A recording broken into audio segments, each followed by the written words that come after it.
ओम शांति 20/12/2023। आज की मुरली चिंतन, फिर मुरली विस्तार से। तो पहले आज की मुरली चिंतन। हमें अपनी रॉयल चलन से सेवा करनी है और श्रीमत पर चलकर अपनी बुद्धि को रिफाइन बनाना है, और हमें माताओं का बहुत रिगार्ड रखना है। इस पर ध्यान देना है कि माताओं का डिसरिगार्ड ना हो। मनुष्य चाहे शांति के लिए, विश्व में शांति के लिए कितने भी कॉन्फ्रेंस करे, कितना भी कुछ करे, लेकिन विश्व में शांति नहीं स्थापन कर सकते, क्योंकि शांति कौन स्थापन कर सकता है? एक परमपिता परमात्मा कर सकते हैं। और वो शांति जब स्थापन होगी, जब हम अपने को आत्मा समझ उसके साथ कनेक्ट होंगे, सोल की एनर्जी बढ़ेगी, वैसे वैसे शांति होती जाएगी। जैसे जैसे सोल की एनर्जी बढ़ेगी, तो उनके सिवाय कोई भी शांति नहीं कर सकता है विश्व में। और परमात्मा से कनेक्शन जोड़ने के लिए हमें पवित्रता की प्रतिज्ञा करनी है, क्योंकि जितना पवित्र रहेंगे उतना हमारा कनेक्शन अच्छा होगा और उतने शांति होती जाएगी। तो सतयुग स्वर्ग क्या है? शांति की दुनिया इसलिए है क्योंकि वहाँ पवित्रता है, इसलिए शांति है। और पवित्रता ही सुख शांति की जननी है। भक्ति को रात कहा जाता है क्योंकि दुख है भक्ति में, और ज्ञान को दिन कहा जाता है क्योंकि ज्ञान में क्या सुख है। तो अब हम जैसे जैसे बाबा से ज्ञान से क्या है, हम शक्तियाँ बढ़ते जा रहे हैं, वैसे वैसे क्या है, शांति आती जा रही है, सुख आता जा रहा है। जितना हम राजयोगा की प्रैक्टिस कर रहे हैं उतना सुख शांति आती जा रही है। फिर नई दुनिया में चले जाएंगे सुख शांति की, वहाँ सुख होता है, दुख होता ही नहीं है। इसलिए भक्ति को रात और ज्ञान को दिन का है। इस 5000 साल के ड्रामा में सबसे बड़ी भूल है कि हम परमात्मा को भूल जाते हैं। इसके कारण क्या है? भूलने के कारण सोल की एनर्जी कम हो जाती है। और भुलाता कौन है? माया, रावण। 5 विकार, काम, क्रोध, मोह, लोभ, अहंकार हमें परमात्मा से दूर कर देती है और उसे भुला देती है माया। भारत में कोई मरता है तो कहता बैकुंठ वासी हुआ, स्वर्ग से धारा। क्यों कहते हैं? क्योंकि भारत ही स्वर्ग था और इस वक्त क्या है? भारत नरक है। इसलिए कोई मरता है तो कहते हैं स्वर्ग से धारा। नरक में कोई मरता है तो वो जन्म नरक में ही लेगा, स्वर्ग में नहीं जा सकता है। बस याद करते हैं पर जाता कोई नहीं है, क्योंकि वहाँ सिर्फ एक परमपिता परमात्मा ही लेकर जा सकते हैं। हिंदुस्तान रहने का स्थान है, हिंदू धर्म नहीं हो सकता है। जैसे चाइना क्या है? रहने का स्थान है, पर चाइनीज़ धर्म नहीं है वहाँ धर्म कौन सा है? बौद्ध धर्म है। ऐसे ही हिंदुस्तान क्या रहने का स्थान है, और हिंदुस्तान का आदि सनातन कौन सा धर्म है? देवी देवता धर्म है। भारतवासी अपने धर्म को भूल गए हैं, इसलिए आज दुखी हैं। कहते भी हैं रिलीजन इज़ माइट, तो अपने धर्म को भूलने के कारण वो ताकत नहीं रही है। लेकिन जैसे जैसे हम अब अपने को जान गए हैं कि हम देवी देवता धर्म के हैं, तो क्या है? ताकत आती जा रही है धर्म में। देवी देवता धर्म की हेड होनी चाहिए जगदम्बा, क्योंकि माताओं का बहुत मान है। और जगदम्बा का मेला भी बहुत बड़ा भारी लगता है, क्योंकि जगदम्बा किसकी बेटी है? जगत पिता ब्रह्मा की बेटी है। ब्रह्मा द्वारा देवी देवता धर्म की स्थापना हो रही है। आदि सनातन देवी देवता धर्म की शिव बाबा कर रहे हैं। वही गीता एपिसोड रिपीट हो रहा है जो दिखाया गया है, और ये वही महाभारत लड़ाई है जो सामने खड़ी है। परंतु इसमें पांडव नहीं लड़ते हैं, कौरव यादव लड़ते हैं। जो उसमें पांडवों की लड़ाई दिखा दी है वो गलत है। लड़ाई होती है परंतु पांडवों की नहीं होती है, कौरवों और यादवों की होती है। अर्थात विपरीत बुद्धि वालों की लड़ाई होती है, प्रीत बुद्धि वालों की नहीं होती है। परमात्मा से जिनकी प्रीत बुद्धि है। जगदम्बा को गॉडेज ऑफ नॉलेज गाया हुआ है। क्यों गाया हुआ है? क्योंकि वो ईश्वर पढ़ाई में फर्स्ट नंबर लेती है, इसलिए। और जगदम्बा को नॉलेज देने वाले कौन है? God father, knowledgeful God father. बाकी 3 धर्म तो है, लेकिन देवी देवता धर्म प्राय लोप है। तो जब प्राय लोप हो जाता है तो शिव बाबा आकर फिर से उसकी स्थापना करते हैं। जब देवी देवता धर्म की स्थापना हो जाती है, फिर बाकी और कोई धर्म नहीं रहते हैं, क्योंकि उनकी ज़रूरत नहीं रहती है। हमें शिव बाबा का बनना है, राजयोग सीखना है, और पवित्रता की शिव बाबा से प्रतिज्ञा करनी है। जो प्रतिज्ञा करेगा वही 21 जन्मों का वर्षे के मालिक बनेंगे। शिव बाबा से वर्षा लेंगे 21 जन्मों का। हम शिव बाबा के पोत्रे, ब्रह्मा के बच्चे, गॉडेज ऑफ नॉलेज हैं। और जो मनुष्य जो शास्त्रों की नॉलेज पढ़ते हैं उनको नहीं कहेंगे गॉडेज ऑफ नॉलेज। जो गॉड की नॉलेज पढ़ते हैं उनको गॉडेज ऑफ नॉलेज कहते हैं। धर्मपिता का ऑक्यूपेशन अलग है और गॉड का, परमपिता परमात्मा का ऑक्यूपेशन अलग है। परमपिता परमात्मा 3 धर्म स्थापन करते हैं और साथ में गति सतगति भी देते हैं, लेकिन धर्म स्थापक सिर्फ धर्म स्थापन करने आते हैं, वो गति सतगति नहीं देते हैं। तो सब एक नहीं है, सब धर्मों का पार्ट अलग अलग है और अपने समय पर उनका पार्ट रिपीट होता है। जब उनका समय आता है तो उस धर्म का पार्ट फिर रिपीट होता है। शिव बाबा को ज्ञानी तू आत्मा प्रिय है। ये जो ज्ञानी होंगे वही भी योगी होंगे, तो योगी प्रिय नहीं है, सिर्फ बाबा को है ज्ञानी तू आत्मा प्रिय है। जितना योग होगा उतना ही हम धारणा कर सकते हैं, इस ज्ञान को धारण कर सकते हैं, जितना शिव बाबा से हमारा योग होगा। अगर ज्ञान धारण नहीं हो रहा, इसका मतलब देह अभिमान ज़्यादा है, देह अभिमानी नहीं बने हैं। तो देह अभिमानी बनना है, मैं आत्मा इस शरीर से कर्म करा रही हूँ। अभी आत्मा और परमात्मा का मिलन है, इसको मंगल मिलन कहते हैं। इसलिए कहा जाता है मंगलम भगवान विष्णु, क्योंकि हम इस वक्त परमात्मा के सम्मुख बैठे हैं और परमात्मा हमें वर्षा देते हैं, किसका? विष्णु कुल का। इसलिए कहा जाता है मंगलम भगवान विष्णु। तो हम बीके के सिवाय दुनिया में कोई भाग्यशाली नहीं है। सबसे भाग्यशाली इस वक्त से दुनिया में कौन है? बीके हैं। देलवाड़ा मंदिर ईश्वरीय गोद का मंदिर है। इस वक्त हम भगवान के सम्मुख बैठे हैं, उसका यादगार मंदिर कौन सा है? देलवाड़ा मंदिर है। ये हमें संगम युग का साक्षात्कार कराता है। अभी जो कर्तव्य परमात्मा करा रहे हैं हम ब्राह्मणों द्वारा, वो उनका जो मंदिर है वो कौन सा है? देलवाड़ा मंदिर है, जो साक्षात्कार कराता है इस संगम युग का। आज का वरदान है कर्म भोग को कर्म योग में परिवर्तन कर सेवा के निमित्त बनने वाले भाग्यवान भव। तो हमें भाग्यवान बनना है। भाग्यवान कैसे बनेंगे? जब कर्म भोग को कर्मयोग से में परिवर्तन कर देंगे तो हम भाग्यवान बन जाएंगे। आज का स्लोगन है दृष्टि में रहम और शुभ भावना हो तो अभिमान व अपमान की दृष्टि समाप्त हो जाएगी। तो हमें रहम रखना है, शुभ भावना रखनी है सबके लिए, तो अपने आप ही अभिमान और अपमान की दृष्टि समाप्त हो जाएगी। अच्छा, ओम। अब मुरली विस्तार से 20/12/2023 प्रातः मुरली मधुबन। ओम शांति बाप दादा। ओम शांति मीठे बाप दादा, मीठे बच्चे। हाँ जी मीठे बाबा, अपनी रॉयल चरण से सेवा करनी है, श्रीमत पर बुद्धि को रिफाइन बनाना है, माताओं का रिगार्ड रखना है। प्रश्न है कौन सा कर्तव्य एक बाप का है, किसी मनुष्य का नहीं है? उत्तर है सारे विश्व में पीस स्थापन करना यह कर्तव्य बाप का है। मनुष्य बल कितनी भी कॉन्फ्रेंस आदि करते रहें, पीस हो नहीं सकती है। शांति का सागर बाप जब बच्चों से पवित्रता की प्रतिज्ञा कराते हैं तब पीस स्थापन होती है। पवित्र दुनिया में ही शांति है। तुम बच्चे यह बात सबको बड़ी युक्ति से और बबके से समझाओ, तब बाप का नाम बाला हो। गीत है मैं एक नन्हा सा बच्चा हूँ। ओम शांति। यह गीत तो भक्ति मार्ग का गाया हुआ है, क्योंकि एक तरफ भक्ति का प्रभाव है, दूसरी तरफ ज्ञान का प्रभाव है। भक्ति और ज्ञान में रात दिन का फर्क है। कौन सा फर्क है? यह तो बहुत सहज है। भक्ति में रात और ज्ञान है दिन। भक्ति में है दुख। जब भक्त दुखी होते हैं तब भगवान को पुकारते हैं, फिर भगवान को आना पड़ता है दुखियों का दुख दूर करने। फिर बाप से पूछा जाता है ड्रामा में क्या कोई भूल है? बाप कहते हैं हाँ बड़ी भूल है, जो तुम मुझे भूल जाते हो। कौन बुलाता है? माया रावण। क्या भूल है? भूल जाते हो। माया रावण बुलाती है। बाप बैठ समझाते हैं बच्चे, खेल बना हुआ है। स्वर्ग और नरक होता तो भारत में ही है। भारत में ही कोई मरता है तो कहते हैं बैकुंठवासी हुआ, स्वर्ग सिधारा। भारत में ही कहते हैं क्योंकि भारत स्वर्ग था। यह तो जानते नहीं है कि स्वर्ग अथवा बैकुंठ कब होता है। जब स्वर्ग होता है तो मनुष्य पुनर्जन्म जरूर स्वर्ग में ही लेंगे। अभी तो है नरक, तो पुनर्जन्म भी जरूर नरक में ही लेंगे। जब तक स्वर्ग की स्थापना हो मनुष्य यह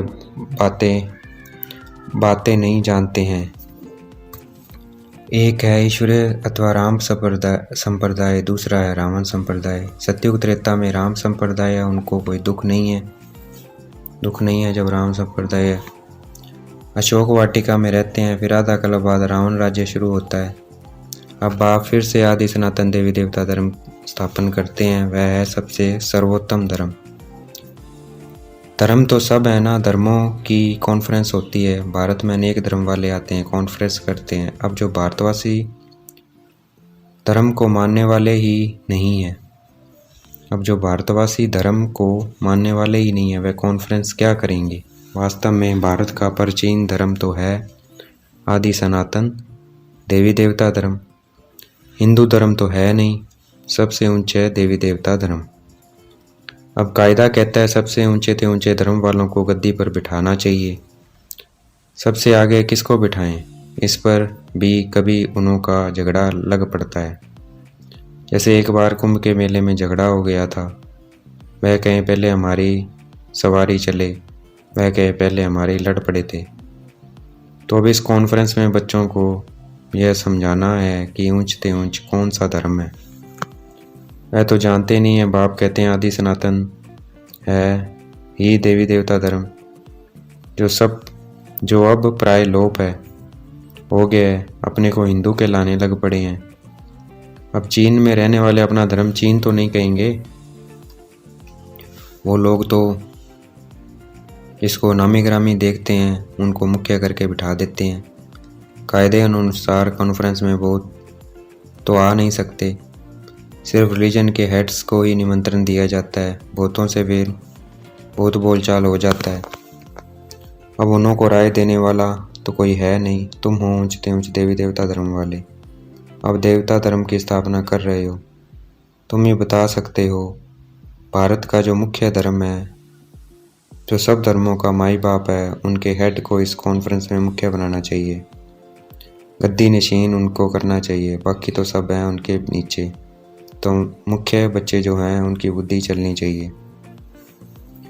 भगवान अर्जुन को बैठ समझाते हैं, संजय यह है, अर्जुन तो है रथी, उनमें रथवान है बाप। वह समझाते हैं, रूप बदल कर श्री कृष्ण के तन में आकर ज्ञान दिया, परंतु ऐसे तो है नहीं। अब प्रजापिता भी है, त्रिमूर्ति के ऊपर बहुत अच्छी रीति समझाया जा सकता है। त्रिमूर्ति के ऊपर शिव बाबा का चित्र जरूर चाहिए। वह सूक्ष्म वतन की रचना, बच्चे समझते हैं यह विष्णु है पालन करता, प्रजापिता ब्रह्मा है स्थापन करता, तो उनका भी चित्र चाहिए। यह बड़ी समझ की बात है। बुद्धि में रहता है प्रजापिता ब्रह्मा जरूर है, विष्णु भी तो चाहिए जिससे स्थापना कराएंगे, उससे ही पालना कराएंगे। स्थापना कराते हैं ब्रह्मा से। ब्रह्मा के साथ सरस्वती आदि बहुत बच्चे हैं। वास्तव में यह भी पतित से पावन बन रहे हैं। तो कॉन्फ्रेंस में आदि सनातन देवी देवता धर्म की हेड जगदम्बा होनी चाहिए, क्योंकि माताओं का बहुत मान है। जगदम्बा का मेला बड़ा भारी लगता है। वह जगत पिता की बेटी। अब आदि सनातन देवी देवता धर्म की स्थापना हो रही है। गीता एपिसोड रिपीट हो रहा है। यह वही महाभारत की लड़ाई सामने खड़ी है। बाप भी कहते हैं मैं कलप कलप के संगम युग पर आता हूँ। भ्रष्टाचारी दुनिया को श्रेष्ठाचारी बनाने जगदम्बा गॉडेज ऑफ नॉलेज गाई हुई है। उनके साथ ज्ञान गंगाएं भी है। जगदम्बा गॉडेज ऑफ नॉलेज गाई हुई है, उनके साथ ज्ञान गंगाएं भी हैं। उनसे पूछ सकते हैं कि उनको यह नॉलेज कहाँ से मिली हुई है। नॉलेज फुल गॉड फादर तो एक ही है, वह नॉलेज कैसे दे, जरूर उनको शरीर लेना पड़े। तो ब्रह्मा मुख कमल से सुनाते हैं, ये माताएं बैठ समझाएंगी। कॉन्फ्रेंस में उनको यह मालूम होना चाहिए कि बड़ा धर्म कौन सा है। यह तो कोई समझते ही नहीं है कि हम आदि सनातन देवी देवता धर्म के हैं। बाप कहते हैं यह धर्म जब प्राय लोप हो जाता है तो मैं आकर फिर स्थापना करता हूँ। अभी देवता धर्म है नहीं, बाकी 3 धर्मों की वृद्धि होती जा रही है, तो जरूर देवी देवता धर्म फिर से स्थापन करना पड़े। फिर यह सब धर्म रहेंगे ही नहीं। बाप आते ही हैं आदि सनातन देवी देवता धर्म की स्थापना करने। तुम बच्चियां ही बता सकती हो कि पीस कैसे स्थापन हो सकती है। शांति का सागर तो है ही परमपिता परमात्मा, तो पीस जरूर वही स्थापन करेंगे। ज्ञान का सागर सुख का सागर वही है। गाते भी हैं पतित पावन आओ, आकर के भारत को पावन राम राज्य बनाओ। पीसफुल तो वही बनाएंगे। यह बाप का ही कर्तव्य है। तुम उनकी मत पर चलने से श्रेष्ठ पद पाते हो। बाप कहते हैं जो मेरे बनेंगे राजयोग सीखेंगे और पवित्रता की प्रतिज्ञा करेंगे कि बाबा हम पवित्र बन 21 जन्मों का वर्षा लेंगे, वही मालिक बनेंगे, पति से पावन बनेंगे। पावन है लक्ष्मी नारायण सबसे ऊंच। फिर अभी पावन दुनिया की स्थापना हो रही है। तुम पीस के लिए कॉन्फ्रेंस कर रहे हो, परंतु मनुष्य थोड़ी पीस करेंगे। यह तो शांति के सागर बाप का काम है। कॉन्फ्रेंस में बड़े आदमी आते हैं, बहुत मेंबर्स बनते हैं, तो उनको राय भी देनी पड़े। फादर शोज सन, शिव बाबा के पोतरे ब्रह्मा के बच्चे हैं, गॉडेज ऑफ नॉलेज। शिव बाबा के पोतरे ब्रह्मा के बच्चे हैं, गॉडेज ऑफ नॉलेज। उनको गॉड ने नॉलेज दी है। मनुष्य तो शास्त्रों की नॉलेज पढ़ते हैं। ऐसे भवके से समझाओ तो बड़ा मजा हो। युक्ति जरूर रचनी पड़ती है। एक तरफ उन्हों की कॉन्फ्रेंस हो और दूसरी तरफ फिर तुम्हारी भी भवके से कॉन्फ्रेंस हो। चित्र भी क्लियर हो। जिनसे झट समझ जाएंगे उनका ऑक्यूपेशन अलग है, उनका अलग है। ऐसे थोड़ी सब एक ही एक है, नहीं, सभी धर्मों का पार्ट अलग अलग है। शांति के लिए मिल करके कार्य करते हैं। कहते हैं religion is might, religion is might, परंतु सबसे ताकत वाला कौन? वही आकर के पहला नंबर देवी देवता धर्म की स्थापना करते हैं। या तुम बच्चे ही जानते हो, दिन प्रतिदिन तुम बच्चों को पॉइंट्स मिलती रहती है। समझाने की पावर भी है, योगी की पावर अच्छी होगी। बाबा कहते हैं ज्ञानी तू आत्मा ही मुझे प्रिय है। ज्ञानी तू आत्मा ही शिव बाबा को प्रिय है। ऐसे नहीं कि योगी प्रिय नहीं, जो ज्ञानी होंगे वह योगी भी जरूर होंगे। योग परमपिता परमात्मा के साथ रखते हैं। योग बिगैर धारणा नहीं होगी। जिनका योग नहीं है तो धारणा भी नहीं है। जिनका योग नहीं है, धारणा नहीं है, तो वो ज्ञानी भी नहीं है। धारणा भी नहीं है क्योंकि देह अभिमान बहुत है। बाप तो समझाते हैं आसुरी बुद्धि को दैवी बुद्धि बनाना है। आसुरी बुद्धि को दैवी बुद्धि बनाना है। पत्थर बुद्धि को पारस बुद्धि बनाने वाला बाप ईश्वर है। रावण आकर के पत्थर बुद्धि बनाते हैं, उनका नाम है आसुरी संप्रदाय। देवताओं के आगे कहते हैं हमारे में कोई गुण नहीं है, हम कामी कपटी हैं। तुम माताएं अच्छी रीति समझ सकती हो। मुरली चलाने का इतना हौसला चाहिए। बड़ी बड़ी सभाओं में ऐसे ऐसी बातें करनी पड़े। मम्मा है गॉडेज ऑफ नॉलेज। ब्रह्मा को कभी गॉडेज ऑफ नॉलेज नहीं कहा जाता है। सरस्वती का नाम गाया हुआ है, जिसका जो नाम है वही रखते हैं। माताओं का नाम वाला करना है। कई गोपों को बहुत देह अभिमान है, समझते हैं हम Brahma Kumar God of knowledge नहीं है क्या? अरे खुद ब्रह्मा ही अपने को गॉड ऑफ नॉलेज नहीं कहते। माताओं का बहुत रिगार्ड रखना है। माताओं का बहुत रिगार्ड रखना है। माता ही जीवन पलटाने वाली हैं, मनुष्य से देवता बनाने वाली हैं। माताएं भी हैं, कन्याएं भी हैं। अदर कुमार का राज तो कोई समझते नहीं है। बस शादी की हुई है तो भी ब्रह्मा कुमारियां हैं। यह बड़ी वंडरफुल बातें हैं। जिन्हों को बाप से वर्षा लेना है वह समझते हैं, बाकी जिनकी तकदीर में नहीं है वे क्या समझेंगे। नंबरवार दर्जे जरूर हैं, वहाँ भी कोई दास दासियाँ होंगे, कोई प्रजा होंगे। प्रजा भी चाहिए। मनुष्य सृष्टि वृद्धि को पाती रहेगी तो प्रजा भी वृद्धि को पाती रहेगी। तो ऐसे ऐसे कॉन्फ्रेंस जो होती है उसके लिए जो अपने को मुख्य समझते हैं उनको तैयार रहना चाहिए। कॉन्फ्रेंस होती है जो मुख्य समझते हैं उनको तैयार रहना चाहिए। जिनमें ज्ञान नहीं है वह जैसे छोटे ठहरे। इतनी बुद्धि नहीं है, देखने में बल बड़े हैं परंतु बुद्धि नहीं है, वह छोटे हैं। कोई कोई की बुद्धि बड़ी अच्छी है, सारा मदार बुद्धि पर है। छोटे छोटे भी तिखे चले जाते हैं। कोई की समझाने में बड़ा मिठास होता है। बातचीत बड़ी रॉयल करते हैं, समझेंगे ये रिफाइन बच्चे हैं।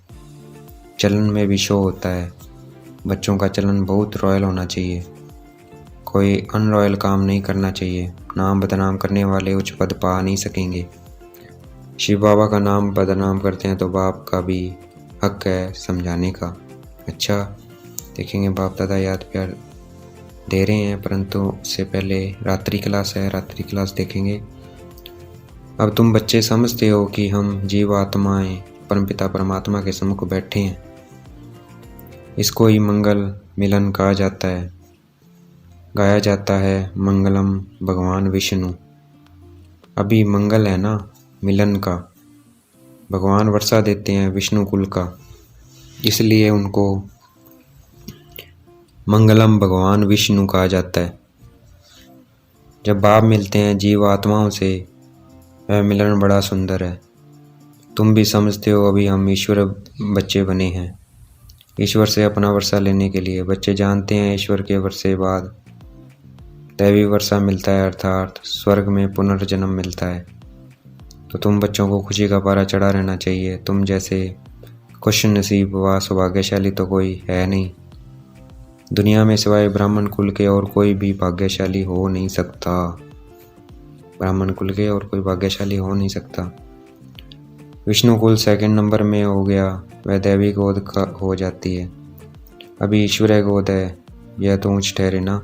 तेलवाड़ा मंदिर में ईश्वरीय गोद का मंदिर है, जैसे अम्बा के भी मंदिर हैं। वह इतना संगम युग का साक्षात नहीं कराते हैं। यह देलवाड़ा मंदिर संगम युग का साक्षात्कार कराता है। बच्चों को जितनी समझ है उतना और कोई मनुष्य मात्र को है वो नहीं हो न सके। जितना तुम ब्राह्मणों को समझ में है उतनी देवताओं को भी नहीं है। तुम संगम युगी ब्राह्मण हो या संगम युगी ब्राह्मणों की महिमा करते हैं। कहते हैं ब्राह्मण सो देवता बनते हैं, ऐसे ब्राह्मणों को नमन। ब्राह्मण ही नरक को स्वर्ग बनाने की सर्विस करते हैं, ऐसे बच्चों ब्राह्मणों को नमस्ते करते हैं। अच्छा, गुड नाइट। तो देखेंगे बाप दादा याद प्यार दे रहे हैं। मीठे मीठे से गलते बच्चों प्रति माता पिता बाप दादा का याद प्यार। Good morning. रूहानी बाप की रूहानी बच्चों को नमस्ते। हम भी याद प्यार देंगे। हम रूहानी बच्चों की रूहानी बाप दादा को दिलवा जान शिकवा प्रेम से बेहद का याद प्यार और नमस्ते। धारणा के लिए मुख्य सार है बाप का प्रिय बनने के लिए ज्ञानी और योगी बनना है। देह अभिमान में नहीं आना है। मुरली चलाने का हौसला रखना है। अपनी चलन से बाप का शो करना है। बातचीत बड़े मिठास से करनी है। आज का वरदान है कर्म भोग को कर्म योग में परिवर्तन कर सेवा के निमित्त बनने वाले भाग्यवान भव। तो भाग्यवान बनना है, अपना कर्म भोग को कैसे युक्त कर देना है? कर्म योग से, जैसे कर्म योग में परिवर्तन कर देना है। तो परिवर्तन कर सेवा के निमित्त बनने वाली क्या है? भाग्यवान है। व्याख्या वरदान की तन का हिसाब किताब कभी प्राप्ति का पुरुषार्थ के मार्ग में विघ्न अनुभव न हो। तन का हिसाब किताब, तन कभी भी सेवा से वंचित होना नहीं दे। तन कभी भी सेवा से वंचित होने नहीं दे। भाग्यवान आत्मा कर्म भोग के समय भी किसी न किसी प्रकार से सेवा के निमित्त बन जाती है। कर्म भोग चाहे छोटा हो या बड़ा हो, उसकी कहानी का विस्तार नहीं करो। उसे वर्णन करना माना समय और शक्ति व्यर्थ गंवाना। योगी जीवन का माना कर्म भोग को कर्म योग में परिवर्तन कर देना। योगी जीवन माना कर्म भोग को कर्म योग में परिवर्तन कर देना। यही है भगवान की, यही है भाग्यवान की निशानी। आज का स्लोगन है दृष्टि में रहम और शुभ भावना हो तो अभिमान व अपमान की दृष्टि समाप्त हो जाएगी। तो हमें अपनी दृष्टि में रहम और शुभ भावना रखनी है ताकि अभिमान और अपमान की दृष्टि समाप्त हो जाए। अच्छा, ओम शांति। शुक्रिया मीठे बाबा, शुक्रिया।